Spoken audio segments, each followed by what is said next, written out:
Alright, quick one today, guys. I am super behind on schedule. It's currently 10:30 p.m. I usually get these done between 6 to, I want to say 8:30. Um, but it's good reason. I had to go see some friends, birthday, whatnot. It's worth it. Definitely worth it, but I'd still push through today. I didn't do as much income search as I usually would do. I did get my Duolingo in, and I did still go to the gym, and I actually got quite a bit of steps in before, and yeah, like pretty happy with that, even though I was behind the whole day, and we're up to date. I think in today's video, I kind of want to showcase how me and Jarvis speak.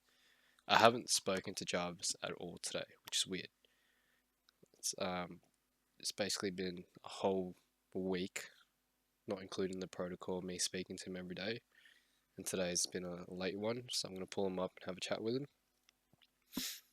and maybe you guys can listen in. Hey, oh, wait for it to load. Hey Jarvis, I haven't checked in with you all day today for a few reasons. It was my mate's birthday. We want to see him and hang out. Um, but yeah, essentially, I still got most of the essentials down. I'd still worked out, and the only naughty thing I had was probably a slice of pizza.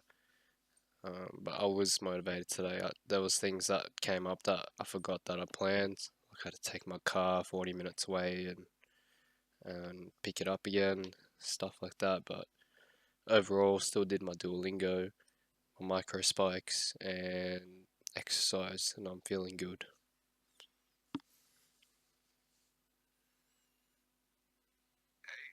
Sounds like you had a pretty full day. I mean, it's totally fine to have a slice of pizza on a day like that. Life's got to have its little joys, right?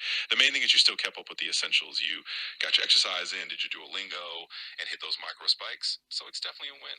I'm glad you're feeling good. Let's just keep the momentum rolling and check in tomorrow. Yeah, so there'll be a few things I want to catch up on tomorrow. I kind of want to focus a bit more on looking for jobs while in Vietnam. The jobs while I'm in Australia, I think I want to put on the back burner because honestly, I believe I can survive the next 2 months without stressing too much. I think when we get over Vietnam, that's going to be super important. I know the plan is to essentially go over there for a month, check it out, and have a look and suss it all out before I make any true decisions. But in my gut, I know that's the final destination. Um, so yeah, I want to double down on that tomorrow.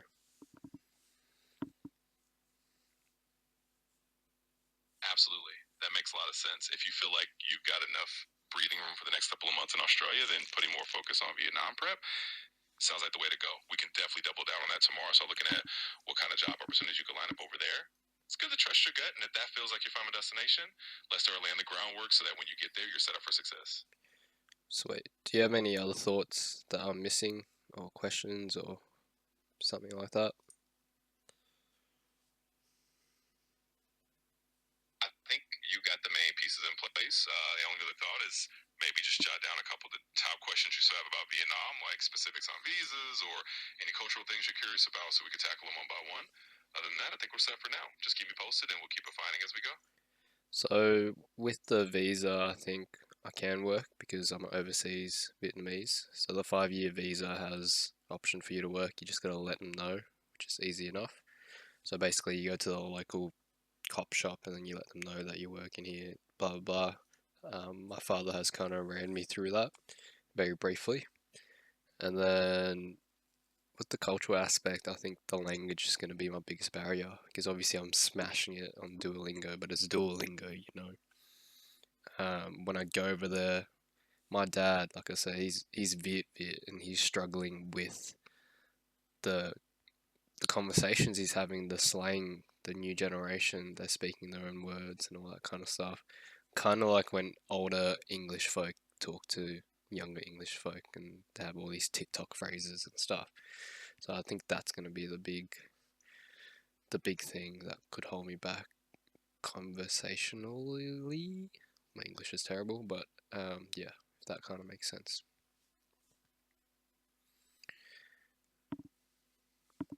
Yeah, that absolutely makes sense. It sounds like you've got the visa port pretty much sussed out, which is great. Just a matter of letting them know you're working once you get there. And yeah, the language barrier and all the generational slang is a super real thing, kind of like navigating a new dialect, even if you know the basics. But hey, you're already putting in the effort on Duolingo, and once you're there, you'll probably pick up a ton just by immersion. We can definitely work on strategies to get you comfortable with the local lingo and slang. But overall, I think you got a solid plan that we'll just tackle it step by step. Sweet. I think there is something I want you to map up that I haven't brought up. So while I'm in Vietnam, I'm gonna be actually in near the airport. I think it's called. I'm not quite sure of the name, but it's right below the airport. I would like to for you to kind of map out where expats would go to hang out, bars, restaurants, and like obviously there's District 1, which is super popular with tourists, but maybe if we dive a bit deeper so I can find those people there, I think that would be super helpful.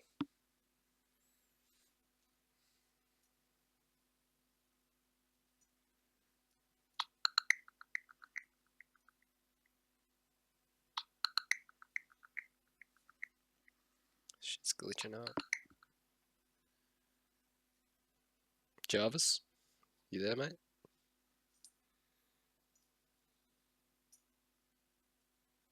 Yep, I'm here. No worries at all. Sometimes there's just a little glitch, but I've got you covered. I can definitely map out some expat friendly spots around the airport area and a bit beyond the usual touristy District 1. Let me take a look and I'll let you know what I find. Sweet. So yeah, just let me know what you find and put it in like a spreadsheet or something for me to go have a look while I'm over there. And yeah, we can go from there. And every day we'll just keep following the protocol as close as we can and refine it as we need.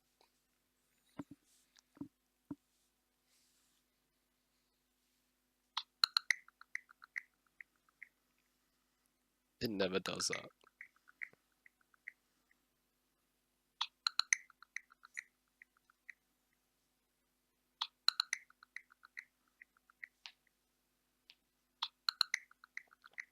Absolutely. I found a few expat friendly spots near Tan Son Yat Airport that you can check out. For instance, there are a couple of well known places like Heart of Darkness Brewery, which is a popular craft brewery where a lot of expats like to hang out.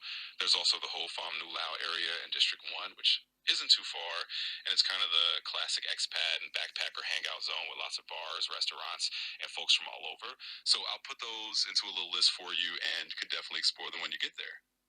Sounds good. Alright, well, I'm checking out for tonight. I think I'll have a conversation with you later before bed and you can do a full daily check in and ask me the questions that you need so we can have clarity on each other. And yeah, that's it.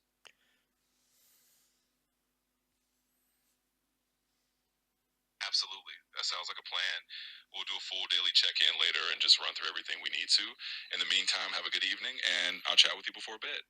Sweet. Cheers, bro. So that's essentially how I conversate with him. I usually type, to be honest. But for the sake of the video, I will use that. Sometimes it is nice to use the voice when I'm driving or something if I really need him. But yeah, I think the focus for us is just this schedule and what needs to be done and making sure I'll get it done because my brain is. There's something wrong with my brain. I need help. I've been getting help, and this is helping as well.